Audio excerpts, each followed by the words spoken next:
आपण पाहत आहात आपल्या हक्काचे प्रतिध्वनी न्यूज।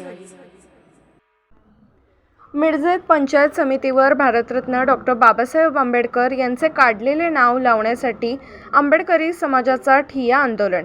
अधिकारी हसल्याने चप्पल भिरकावली। काही काळ तणावपूर्ण वातावरण, आंदोलक पेटले। पोलिसांचा हस्तक्षेप। मिरजेतील पंचायत समितीच्या प्रशासकीय इमारतीवरील लावलेले नाव रातोरात हटविल्याच्या घटनेनंतर शहरात गेल्या 4 दिवसांपासून तणावपूर्ण वातावरण कायम आहे। या पार्श्वभूमीवर आज सकाळी आंबेडकरी समाजाच्या वतीने पंचायत समिती कार्यालयासमोर ठिय्या आंदोलन करण्यात आले।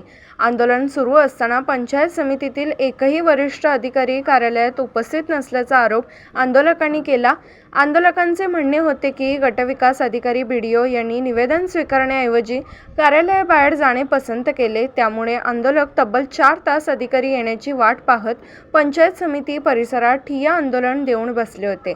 दरम्यान काही वेळाने अधिकारी कार्यालयात आल्यानंतर आंदोलकांनी त्यांच्याशी चर्चा सुरू केली। यावेळी आंदोलक बोलत असताना काही अधिकारी हसल्याचा आरोप करण्यात आला। त्यामुळे संतप्त झालेल्या काही आंदोलकांनी चप्पल भिरकावली।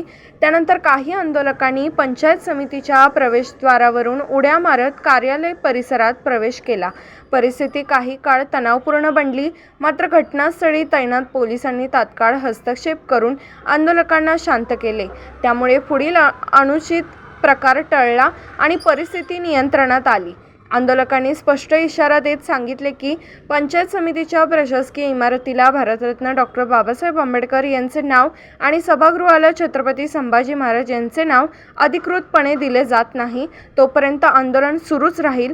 दरम्यान या संपूर्ण प्रकरणावर तोडगा काढण्यासाठी आज जिल्हा परिषद कार्यालयात आंदोलकांच्या शिष्टमंडळाची आणि मुख्य कार्यकारी अधिकारी CEO यांची बैठक आयोजित करण्यात आली आहे। या बैठकीत नेमका काय निर्णय होणार याकडे मिरजसह संपूर्ण जिल्ह्याचे लक्ष लागले आहे। आपण पाहत आहात प्रतिध्वनी चॅनल। अशाच बातम्या पाहण्यासाठी आमच्या चॅनलला सबस्क्राइब करा आणि बेल आयकॉनवर क्लिक करा।